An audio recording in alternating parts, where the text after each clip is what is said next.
Hey, what's going on, guys? My name is Alex, and this is the Equity Odyssey. Today, I have the pleasure of interviewing Chris Thompson. And Chris is a real estate agent, property manager, investor, creative finance, extraordinaire, capital raiser. So you name it. If it's involved with real estate, Chris has got it on lock. So super excited to have a conversation with him and hopefully uh, I learn a lot. So Chris, welcome. Well, thank you, Alex. I appreciate you having me on. Yeah. I noticed in the background you got Alex Hormozzi's book there. Oh Phenomenal yeah. book. $100 million Phenomenal leads. book. That one's gold. Yeah, I love that. I've listened to it twice already. I do everything on tape just because I spend a lot of time just on Yeah, the road, and I love listening to that.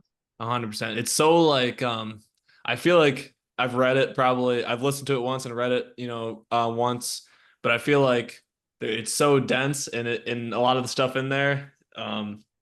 At least myself, I don't have the skill set to like implement it all like now, so it's gonna take a while for me to fully get the value out of it. But I've gotten so much, so much from just reading it and listening to it once. Nice. Yeah, the second time I went through it, I definitely picked up even more stuff. And I'm like, all right, so a third time I might actually be ready to do Yeah. something from this. Yeah, it's got all these ideas spinning in my head, but like, cold outbound team, whatever, all that stuff. So I love that. But you were telling me just before we started recording that you changed up some stuff in your business in the last 60 days. Tell me a little bit about that. So I've been a realtor for 18 years now. I got in at the end of '06, right as the market started to kind of nosedive down. At 23, really had no way to gain business, and that was the time the short sales kind of broke out. A lot of the seasoned agents didn't want to mess with them because they were a pain in the neck, to say the least. So that was kind of my niche, and then rolled through that, and I became known as the short sale guy in my market. So I'm very humbled from that, but I've been a part of probably over 200 short sales. Wow. I still do a couple now here and there today. Nothing drastic, but I still do a few. Um, and then 2020, everybody knows the market just shot through the roof. At the time, I had a team of seven, and in 2020, we sold 97 houses in the DC metro area. Wow. Uh, Incredible. The market has kind of taken a bit of a shift to where things are just slower. We've had low inventory for many years now, and it's just not getting better. But a lot of the people that have those 2 to 5% interest rates, they want to move, but it just doesn't make financial sense. So the retail market has definitely slowed up a little bit. So I joined a mentorship with Pace Morby, subjectto. May was 2 years since I joined. I became the Western Maryland leader and mastermind student the following year in June. And just been a huge part of the community. Prior to joining, I had 5 rentals all done traditionally. Now I have 20, mostly all done creative financing. So taking that a step further, the retail market has kind of slowed a little bit, and I'm looking for those cash hits because private money, hard money loans are that cash is just expensive. So how do I essentially fund my own stuff? One, I buy them creatively, and two, I use the cash hits generally from retail as my entry fee. 10, 20, $30,000 is general entry fee for the stuff that I'm targeting. A lot of people might not Excuse me. know. Really quickly break down what an entry fee is. An entry fee is the total cost of what takes to enter into a deal. So it's cash to the seller, cash to the agent if there's any arrears payments if the seller's behind on anything, the closing costs, any holding costs, any repair costs. So there's generally about 7 things that go into an entry fee. Um, and every deal is going to be different, but those are the things that I look for to figure out what that entry fee is. My target is 10% or less, and I've done plenty because the cash flow is so good. I've gone up to 12%.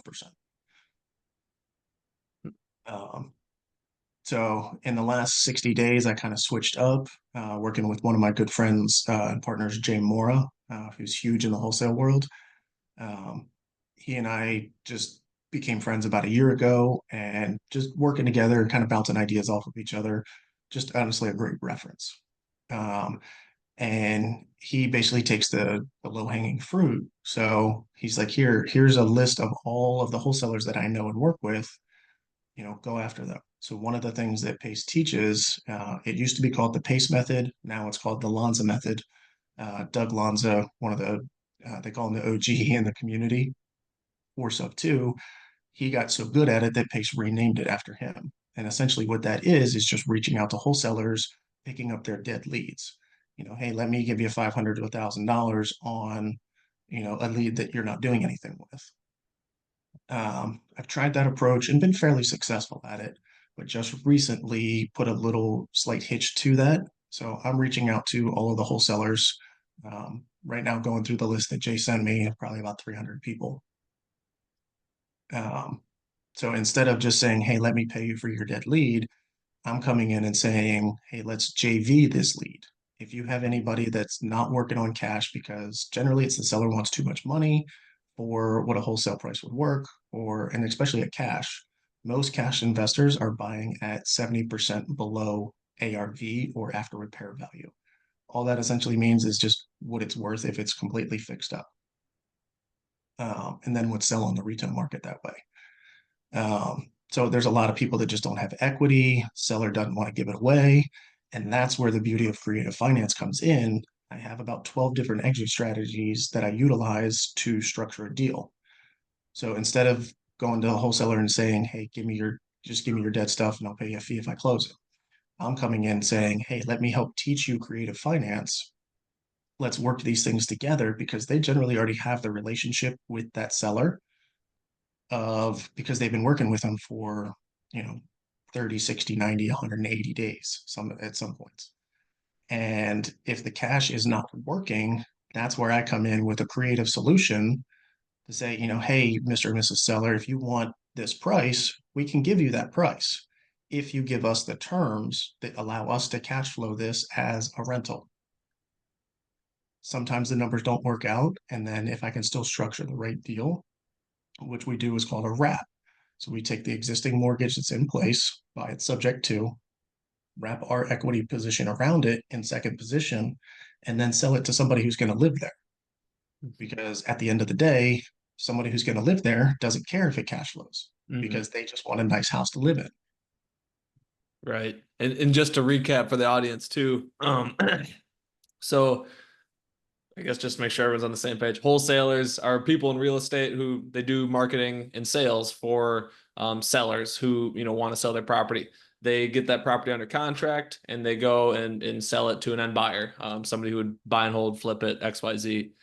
A lot of those don't work or for whatever reason the wholesaler can't sell the deal. So what Chris is doing, he's reaching out to them and basically offering them a creative solution here. And traditionally, a lot of people would offer that wholesaler $500 or $1,000, but it sounds like what you're doing, which is just much more aligns incentives, I guess, too, is like instead of just, hey, give me $500 and we're done, it's more of like, hey, let's partner up. We can fix this together. I'll teach you something. We'll learn. You'll give me a free lead and we can find some way of making money on it. Whether Right. that's seller finance, subject to wrapping the property, lots of different ways here, right? Am I kind of on Yes. the same page here? You are spot on. That is exactly what I'm doing there. And I've had some people ask me, hey, why are you doing this? And it's very simple. I don't have to hire the teams, buy the list, go out and do all of the cold calling to get these leads to even have a conversation with me. Because up until they're truly a lead and they're, kind of raising their hand saying, yes, I'm interested, they're just a suspect. It goes suspect, prospect, lead, contract closed. So if I'm picking them up already on the third step, and all I have to do is have a conversation, and yes, I'm born and raised in the sale business. I'm also a second generation realtor. I started my real estate career when I was 10. Um, my dad was an agent, so he was also an investor. So that's how I got into the field. But not having to have all of those systems in place and everything, one, that's keeping my overhead a whole lot lower. And another benefit to me, I don't have to go out and build a dispo team, or a dispo is just selling the property. I don't have to build a buyer's list of, hey, if it's in this market, I have one, two, three, four, five buyers that I'm going to send this to see if they're interested. I then put that back on the wholesaler because they already have those systems in place. So that's really the main benefit for me is I don't have to go hunt for the leads, nor do I have to go find the buyer once I lock something up. Hmm. So it just takes steps off of me. So ultimately, all I'm doing is structuring the deal, bringing in the creative solution. And I spoke at an event last weekend, and they had uh, labeled me the creative finance strategist. Huh. So I was like, that's a pretty cool name. I'm gonna have to start using that one. So ultimately, what I'm doing, I am a creative finance strategist. Awesome. That's super cool. Something that sticks out in my mind that makes it kind of extra cool. I don't know if you think this is cool too, but sellers who are in a distressed situation and need a wholesaler or need somebody like that, they're hard to find. They're it's a Uh-huh. needle in a haystack game. But It is. wholesalers are easy to find. They're they're like jumping They're up and everywhere. down like, hey, look at me, I Yeah. have deals. So if you could just, find a bunch of them and they've already found the needle in the haystack and it really does simplify the business. And I think that's Mhm. really cool what you're doing. Thank you. Yeah, yeah, Yeah, I awesome. owe a lot of it to I owe a lot of to Pace and the Subto community for really just kind of giving me the vision and the tools to be able to do what I'm doing now. Awesome. And So I you still have a heavy focus on the retail side of the business, predominantly a listing agent. So for the last 18 years, I've mostly been direct to seller, just dealing with them, helping them sell their homes traditionally. So that gives me another leg up when I'm talking to these sellers is that's what I've done my entire professional career is talk to sellers. I love it. I love it. You're a closer. I am. Awesome. I dig that. Okay. So you're currently doing that. You also got retail going on. I was looking, I was doing my research too. You've got some commercial real estate as well. Yeah, some small multifamily stuff. I Nice. have two duplexes and one 4 unit. Nice. One Creatively or one du traditionally? um one one duplex I own complete cash, and I'm going to end up doing the Burr method on that. Cool. For anybody who doesn't know, Burr is buy, renovate, rent, and refinance. So I'll be able to pull out 75% of the value of that property back in as tax-free cash and then turn around and just go buy another unit with it and just keep that essentially machine running. But that property in question is bringing in $1,500 a month. Overall net on that, um, making about $1,200 a month. Nice. So yeah, it's pretty nice. And then once I refinance it, then I'll be down to about 600 a month, but it's all essentially free money at that point because I have all of my cash pulled out of it. Awesome. The 4 unit I bought subject to um, put down my I think all in I want to say I'm at about 10% on that one. I just had to evict a tenant from there. So right now I'm just breaking even on that. Once I get that unit re-rented, I'll be cash flowing about $800 a month off of that. Awesome. I love And it. then the other duplex is I purchased that on a home equity line and then refinanced it into just a long-term loan once I got everything stable. Nice. So you've obviously got a lot of tools in the tool belt here, right? The Burr, subject to seller finance, wrap, all Yep. sorts of stuff. Could you give the audience just, maybe a real quick, because I bet a lot of people who hear this aren't going to know like what is subject to, how does it work, seller finance. If you give a 10-second Of explanation on course. your top five strategies. Yep. So subject to is my favorite way. And essentially that is I am buying the property subject to the existing mortgage staying in place. So the mortgage stays in the seller's name. I go on deed and I just make the payments direct to the bank for on behalf of that seller. Most people are, why would you do that? Because they have a really good interest rate. For example, the 4 unit that is at a seven. When we purchased that, it's at a 7% rate, and it's on a commercial loan that has another like 6 years left on it. At the time of purchase, investor rates were at 9%. So I'm saving 2%. And if I had to go in at 9%, that property would not be a deal. So when it comes time to refinance that thing, hopefully rates will be down around 5 or 6, and then I'll just be able to cash flow more on it when I refinance it at that time. Hmm. Seller finance, very similar. You're just making the seller the bank instead of going to, your Wells Fargo, Bank of America, something like that. It's, hey, Mr. and Mrs. Seller, I'll give you X down payment and X dollars a month, and then I'm still making Y dollars a month as my profit.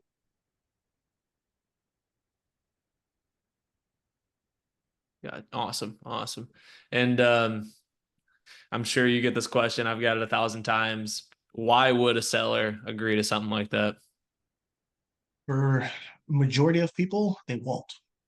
Good Because answer. they can they have plenty of other options. They can go retail. It's subject to seller finance works for generally two types of people. One, people with pain, job loss, job relocation. Um, those are generally the two main things. Or, hey, I'm going to be facing foreclosure soon because I can't afford this payment anymore. So that's when, hey, I'll come take this burden off of your shoulders and, give you either, depending on how what their equity position is, I can give you X of dollars up front. I can give you X amount of dollars on a monthly payment. Um, and there's 1,000 different ways that we could structure something.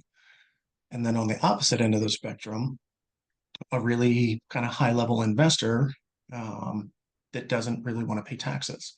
Now, I'm not an attorney and I'm not a CPA, but here's what I know. You can only be taxed on the funds that you collect per year. So if you do a seller finance situation and say on a $100,000 property, I'm going to give you $5,000 down and $500 a month. That seller or now the bank is only being taxed on what they've collected that year. Versus if I gave them the whole 100,000 up front in a cash deal, then they would be taxed on that entire 100,000. Higher level investors generally have depreciation or a way to minimize those taxes. So if they're making, $20,000 a year, then they have other ways that, other properties, other investments that they can use to kind of chip away at that and pay as little taxes as possible. So it's not really, tax exempt, but it's more tax deferred. And Mhm. it gives that person the opportunity to be able to kind of diversify and spread that burden out essentially. Gotcha. Awesome. So essentially, either somebody is unable to sell it traditionally at the price they want, that might be a pain situation, super low equity or high arrears, whatever. That might be a Mm-hmm. subject to, or somebody who is, savvy, wants a higher price or wants to pay less in taxes. That might be a more seller finance situation. Mm-hmm. Give you an example, one we just closed last week. That seller has about $280,000 in equity. They are putting that in a second position note, but they don't want any payments. They just want that balloon payment. And we've escalated the price on it to be roughly, we did a 2% escalator on it. The market typically grows at about 4%. So with that being said, they're going to benefit by structuring it this way and defer those taxes. And then we get the benefit because now that's going to be a $500 a month cash flow deal versus if there was payments to the seller, it would only be about a 250. It's not the greatest deal. Right. Awesome. Awesome. So essentially just using different deal structures to find deals where there wouldn't be any before. That's kind of Correct. your It's specialty. a lot of it is, closing the unclosable because there's so little options to be able to do something like that. Yeah, that's awesome. That's awesome. Okay. And you kind of focused in on just one section by going, to wholesalers who have already generated the leads and stuff. You were talking about how you had, I think, 7 people underneath you on the retail side. Do you have a team that helps you on this side of things too, or is it just you right now? Um, Predominantly, it's just me. I do have a virtual assistant who's phenomenal, who runs all my paperwork on everything. When I get a deal, we bring in a transaction coordinator to handle all the paperwork on that side. For my property management, I do have basically like a field agent who handles anything dealing with the tenants or the owners, inspection, stuff like that. So that has kind of opened up a lot of my time. And ultimately, that's the best way to scale and grow. So um, uh, that way I can continue to do more of this. But there's really no way to kind of delegate being exactly me. Right. To be able to scale this bigger, better, and more full. That's why I'm partnering with these wholesalers versus just taking their leads. Is I'm also teaching them, so that way it just pays dividends down the road. Right. Awesome. Awesome. Awesome. What's the future plan to expand this or grow this or maybe grow in a different area of your business? Right now, this is still pretty fresh. So I don't really want to diverge from anything, and I have really bad shiny object syndrome. Me too. So over the last few years, I've been able to kind of hone that in a little bit, thankfully. So for right now, I don't have any plans to do much else. But if you'd asked me if I were 90 days ago, if I'd be doing what I'm doing now, I'd have said no. So, anything's possible. The sky's the limit. And ultimately, this is the relationship business. So the more relationships that I make with people, the better off I'm going to be.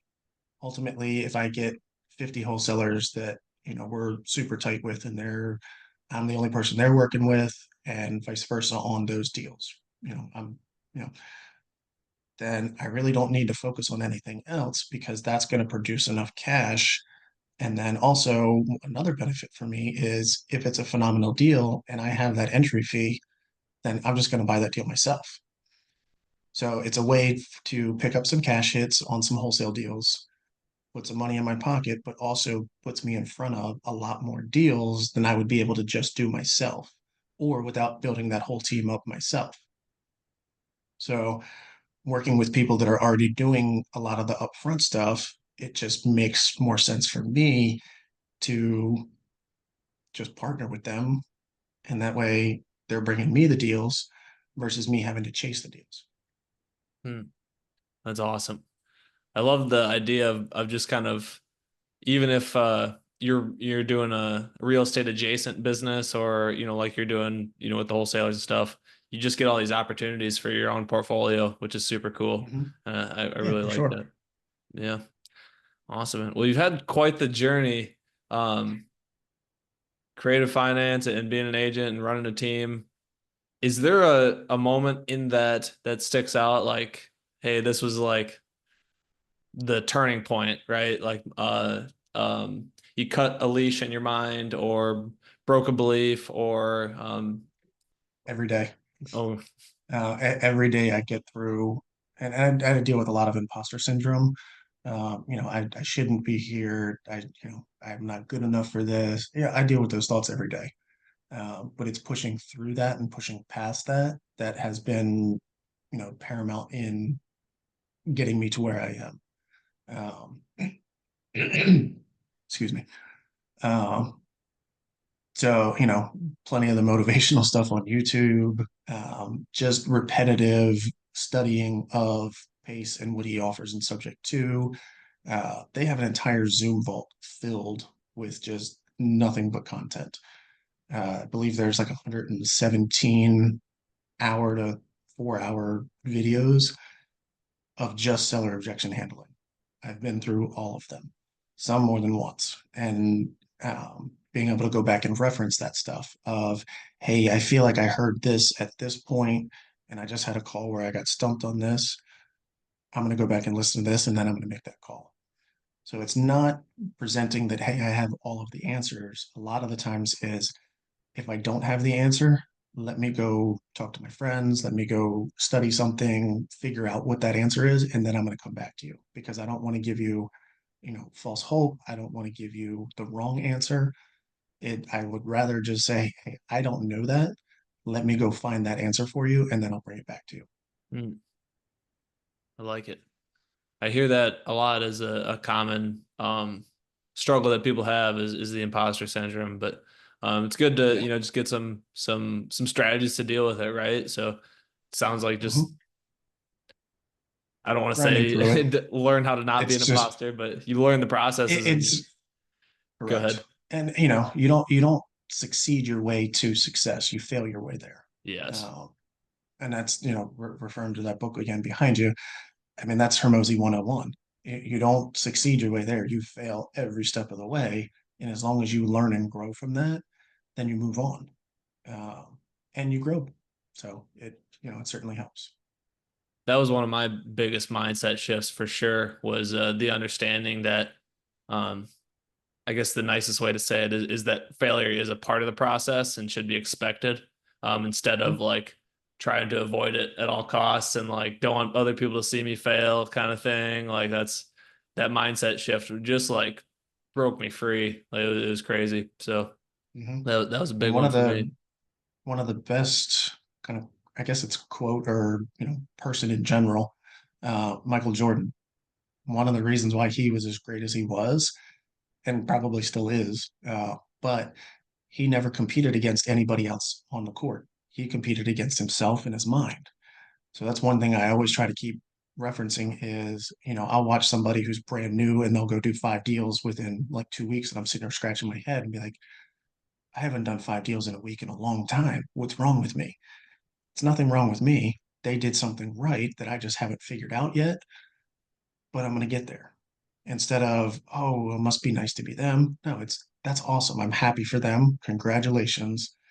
And it's all just, the better mindset of I'm going to cheer everybody on, especially if they're doing better than me. And, I'm currently mentoring 5 to 8 people, I guess, and just kind of teaching them a lot of the stuff that I've already made the mistakes on and getting past some of those hurdles. One of the guys I spoke with last night was like, hey, I get nervous when I start to make these calls. It's normal. You're normal. You're going to fall on your face.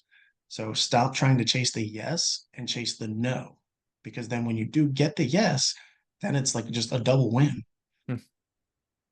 And it just keeps your mindset on track of I'm not looking for a yes, I'm looking for a no. And be like, why are you looking for the no? So I can take them off my list and move on to somebody that I truly can help. Oh, oof, I like that shift. I spent a lot of time on the phones with sellers, and that is a helpful one for sure. good. Uh, awesome, awesome, man. Another question I did want to ask too is I obviously what we were just talking about failure being a part of the process, but the beautiful thing about failure is usually there's a lesson or some improvement or growth there. Looking Mhm. back on your journey, is there, let's say what is the biggest failure and maybe what did you learn from it? Um, Private money lending, I failed miserably at. I would love to be able to point fingers and this, that, and the other, but ultimately, I didn't do enough due diligence on the deal, on the people. Um, you don't know what you don't know.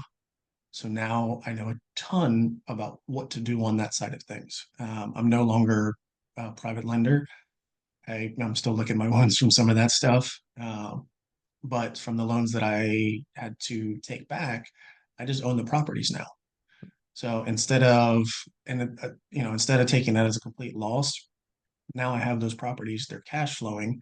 I essentially own them completely cash because I'm the one that did the loan. So with that, it's kind of like, okay, so I basically just overpaid for them and I will make money on these instead of, 3 to 5 years, it's going to be 7 to 10 years before I get all of my money recouped. And then that property is an infinite return. Mm, So it's a lot of just taking negatives and turning them into positives or finding the good in every situation. sure. Just curious, what made you want to branch out into private lending?